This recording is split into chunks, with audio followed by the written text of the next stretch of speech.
Bonjour à tous, chers membres du Golf Club de Toulouse et bienvenue dans cette 26e vidéo de Confine Golf saison 2. Une saison qui, bien heureusement, va toucher à sa fin dès ce samedi 28 novembre.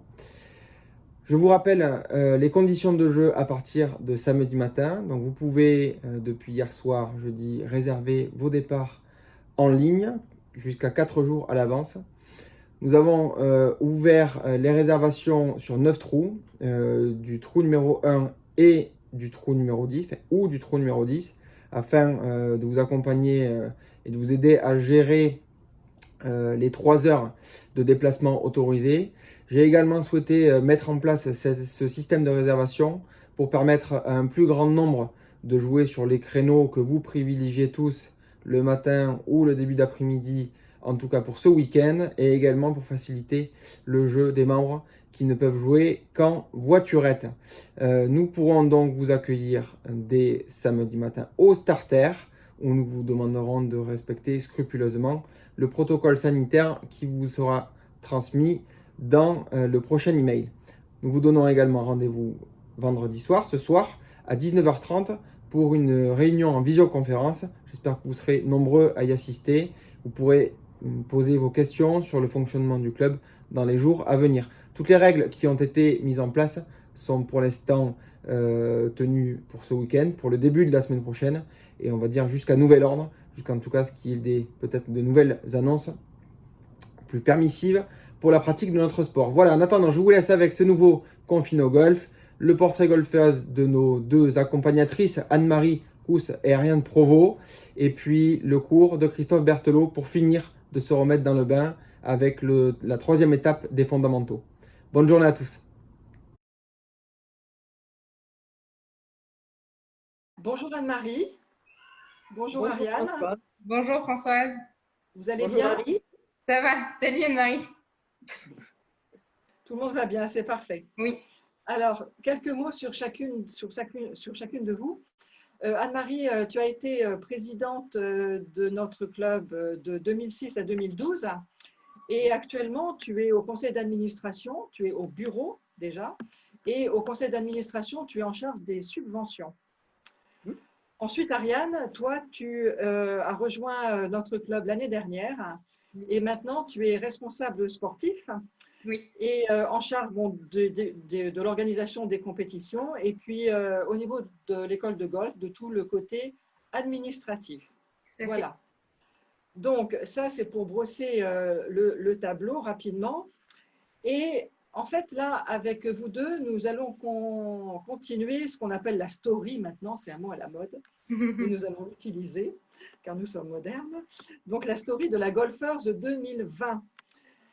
Vous étiez 11 présents, les joueuses et Christophe, Claire, Thuot, la capitaine, et puis vous deux. Oui. Donc, vous étiez présentes à Bondu pendant toute la semaine. Vous avez donc constitué le staff. Alors, est-ce que, en fait, la question est, aviez-vous des rôles prédéfinis avant de partir ou les choses se sont-elles déroulées naturellement et spontanément sur place? Donc, en fait, qu'avez-vous fait l'une et l'autre auprès des joueuses pendant cette semaine? Anne-Marie. Mais le rôle de chacun est toujours défini. Maintenant, on commence à avoir une grande habitude puisque c'était la 12e. Comme dit Christophe, Christophe a beaucoup de citations comme ça.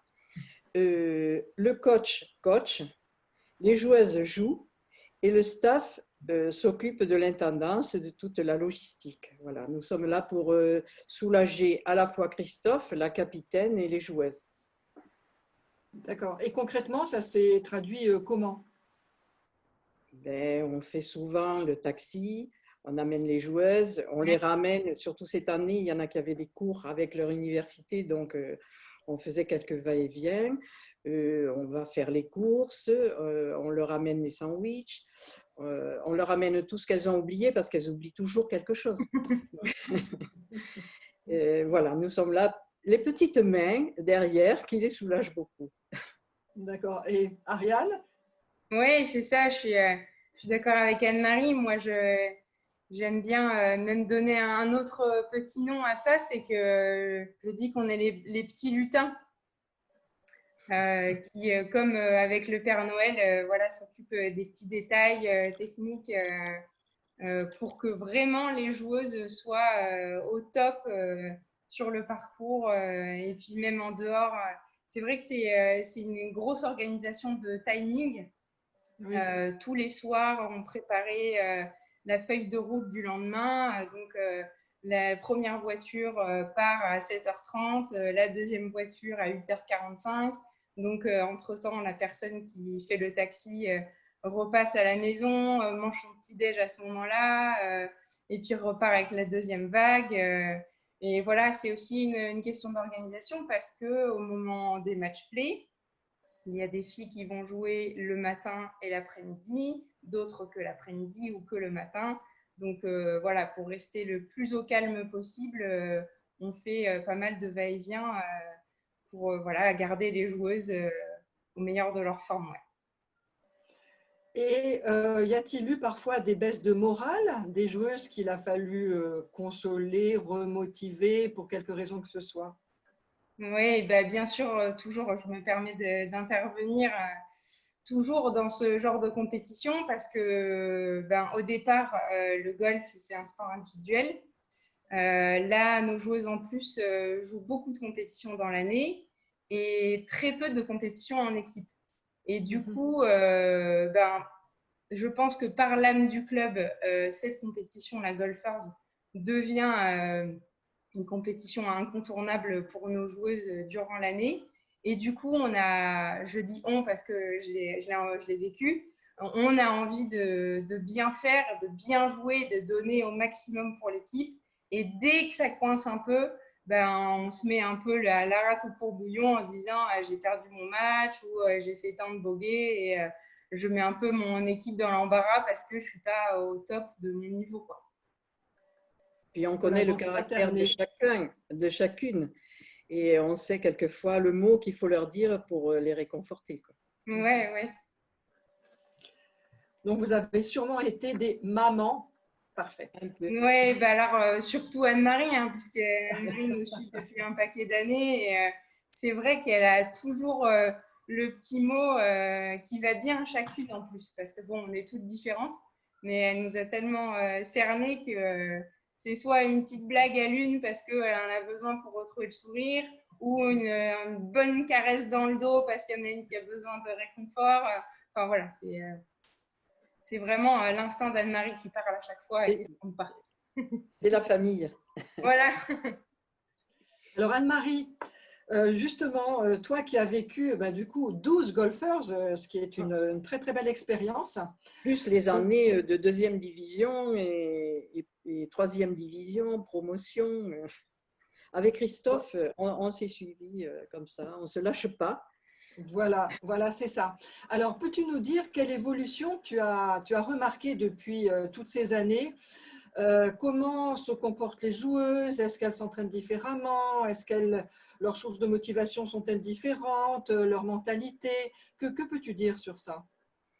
Alors, tout d'abord, il y a toujours eu une bonne entente dans nos équipes. Ça, c'est depuis le début. Alors, il y a une chose qui est frappante, c'est que les joueuses étaient plus âgées il y a quelques années. Maintenant, c'est des gamines, quoi. Là, vraiment, il y a eu une évolution parce qu'il y en a beaucoup qui sont en pôle, qui ont un niveau fantastique. Et c'est un plaisir de les voir jouer. Ensuite, leur préparation. Pardon? C'est le plus gros changement que tu as noté, toi, au fur et à mesure des années? Elles sont de plus en plus jeunes. Les joueuses sont de plus en plus jeunes. Et après, au niveau de leur préparation, ça a évolué aussi parce qu'elles s'entraînent dans des pôles. Elles s'entraînent vraiment différemment. Et beaucoup plus, je pense, qu'autrefois. Oui. Voilà. Et aujourd'hui, en fait, peut-être au départ, c'était l'équipe du club. Aujourd'hui, ça reste l'équipe du club, ça reste important. Mais il y a eu quand même des changements. Il y a des joueuses qui ont intégré le club récemment. Comment ça se passe? Oui, il y a eu des changements, surtout depuis que nous sommes en golfers. Ce niveau a été atteint d'ailleurs quand Harry est rentré avec Laura. Et ensuite, on a eu Marion. toutes les filles qui étaient au pôle qui se sont succédées dans notre équipe. D'accord. Ok. Alors donc Ariane, justement, toi tu as joué 5 golfers. Oui. Donc pareil, quel est ton vécu entre la première et la dernière? Alors, la première Golfers, donc ma première Golfers fut la première Golfers pour le Golf Club de Toulouse. Donc, j'ai été heureuse d'intégrer l'équipe pour la première Golfers du club. Ce que je note évidemment, j'en rejoins Anne-Marie, c'est que le niveau de jeu a beaucoup évolué. Que effectivement, sur ma première Golfers, avec Laura, on était les deux joueuses qui étaient dans l'équipe, qui arrivaient d'ailleurs en fait. Donc moi, j'arrivais de Metz, Chérisé. Laura arrivait de Bussy, en région parisienne. Et les autres joueuses de l'équipe étaient toutes des joueuses du club qui avaient amené l'équipe du Golf Club de Toulouse en golfers. Donc on était un peu les pièces rapportées. Mais pour autant, on ne s'est jamais senti arriver comme des cheveux sur la soupe. On a vraiment été intégrés à l'équipe dès les premiers entraînements d'hiver, puisqu'il me semble qu'on a intégré le club à la période de novembre et on a commencé les entraînements d'équipe à ce moment-là. Et vraiment, dès les premiers entraînements, le mot d'ordre, c'était on est une équipe, d'où qu'on vienne, même si voilà, Laura et moi étions vraiment d'ailleurs, on voulait former une équipe et à part entière, quoi, sans faire d'exception, ou peut-être par notre niveau de jeu qui était un petit peu supérieur au reste de l'équipe parce qu'on était en centre d'entraînement, en sport-études toutes les deux et que c'était quasiment notre métier déjà puisqu'on y passait notre quotidien à l'entraînement, quoi. Mais voilà, et au fur et à mesure des années, sur mes 5 golfers, donc il y a eu Marion Bessière qui nous a rejoints. On a eu Carole Duclerc, donc ça c'est aussi 2 joueuses qui étaient au pôle. Moi, lorsque je suis partie, il y a Ophélie Rag qui est arrivée. Il y a aussi Valentine Coubel. Ça, c'est toutes des filles du pôle, mais qui, voilà, en arrivant à Toulouse, ont voulu intégrer le Golf Club de Toulouse. Et on fait partie intégrante de l'équipe, comme nous, en arrivant avec Laura, quoi. Voilà, ça, c'est un super point fort, oui.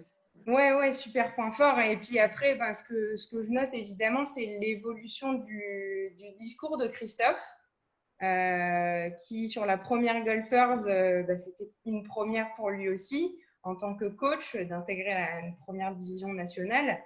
Et donc, son pouvoir à lui, c'est d'avoir une voix qui porte et d'avoir beaucoup d'images dans ses discours.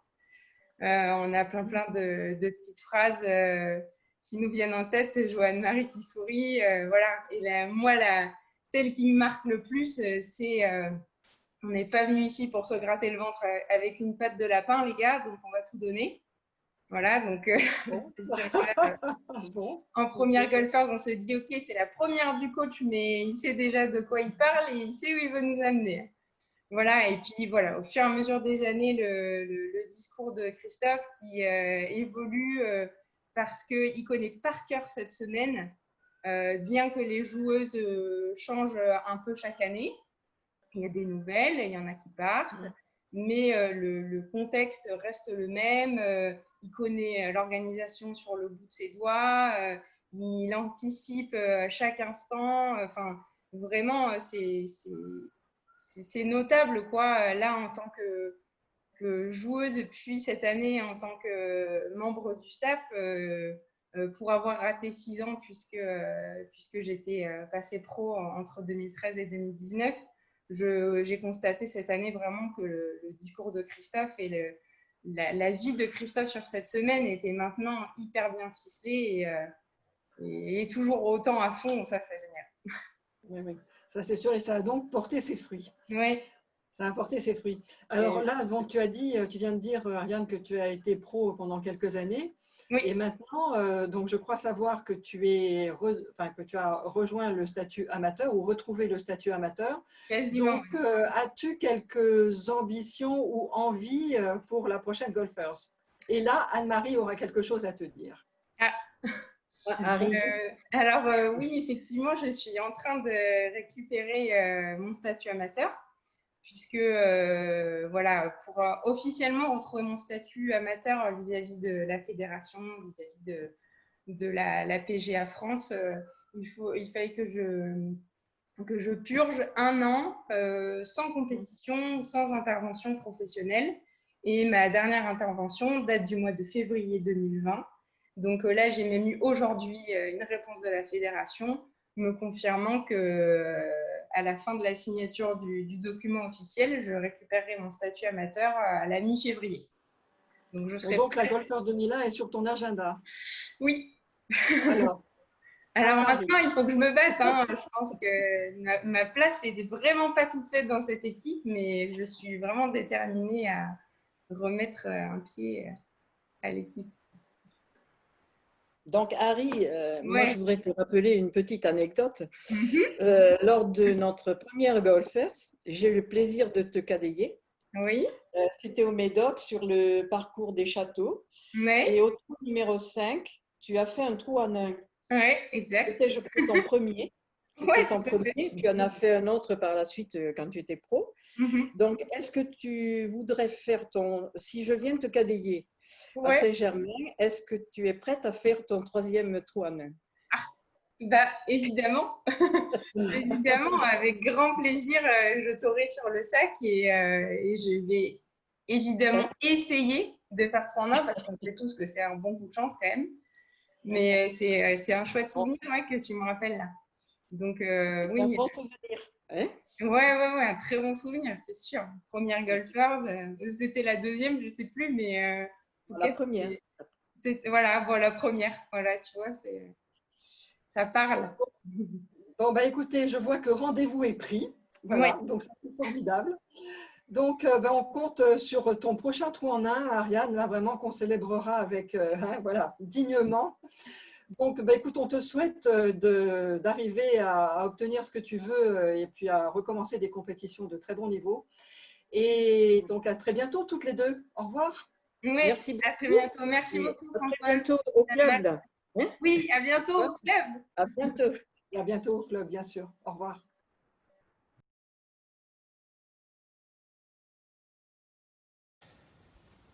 Bonjour à tous.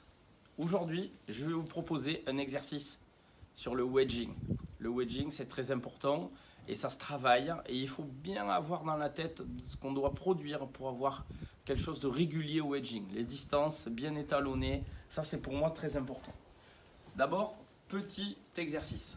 L'élastique. Pour moi, ça c'est quelque chose, c'est un vrai outil pédagogique, c'est quelque chose qu'on peut vraiment très facilement se procurer.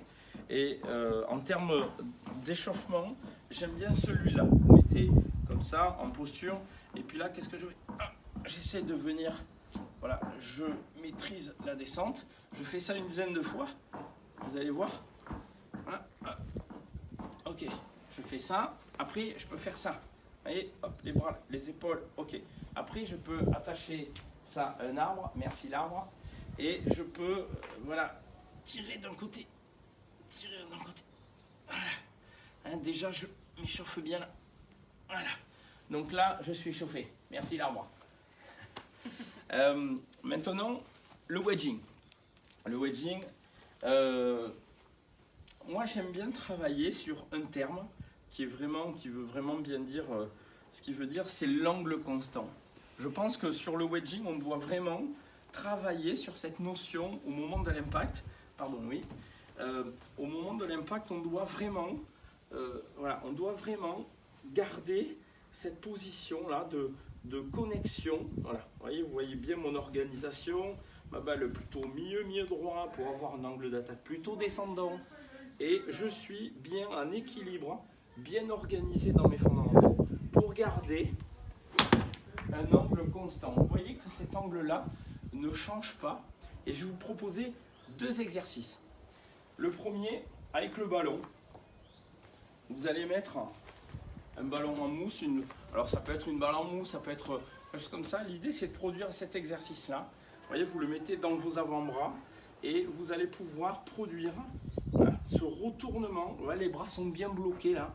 Et là, vous allez pouvoir travailler comme ça. Vous voyez, pas très grand le geste, pas très grand, mais surtout de garder cette connexion. Voilà, avec les avant-bras, je garde bien ma posture et je me retourne clac, tout d'un coup. J'essaye de retourner mon corps et mon club clac, tout en même temps. Vous voyez? Et là, du coup, vous allez produire un bon impact. Vous allez garder une vraie dynamique. D'accord? Ça, c'est un exercice vraiment intéressant. Le deuxième, qui est tout aussi intéressant, qui est dans le même registre, c'est le wedging avec la baguette. Vous mettez une baguette que vous avez bien sûr achetée à la boutique et vous allez travailler hop, comme ça, avec la baguette comme ça. Et vous allez la mettre ici, cette baguette. Voilà, donc vous êtes à l'adresse, vous allez pouvoir taper votre balle normalement. Alors vous allez voir, c'est assez, sympa parce que si vous ne le faites pas bien, de suite, clac, vous allez prendre un coup de baguette. L'idée, c'est de comprendre que si vous voulez arriver à taper la balle, si vous faites ça, vous n'allez pas arriver à taper la balle. Vous voyez, la baguette, elle se met de suite contre le corps. En revanche, si vous faites ça, là, clac, on retrouve la même connexion qu'avec le ballon et la balle en mousse. Et du coup, ça, je trouve que c'est un exercice intéressant. Voilà, vous voyez souvent Nicolas le faire au practice. Il aime bien, il aime beaucoup cet exercice qui est vraiment, qui produit vraiment beaucoup de régularité. Voilà, le corps un peu ouvert, le poing un petit peu sur la jambe gauche. Tout ça, on le sait déjà. Et là, de suite, clac, je me retourne et je suis bien connecté. Et ma baguette, elle me permet, si je suis avec les angles constants, vous voyez, comprenez que là, je suis à l'adresse ici. Et au moment de l'impact, clac, je retrouve cet angle-là. Voilà, des petites astuces pour le wedging. J'espère que vous profitez bien de ces vidéos.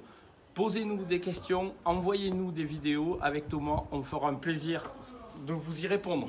Je vous souhaite une bonne journée et je vous dis à très bientôt. Bye bye.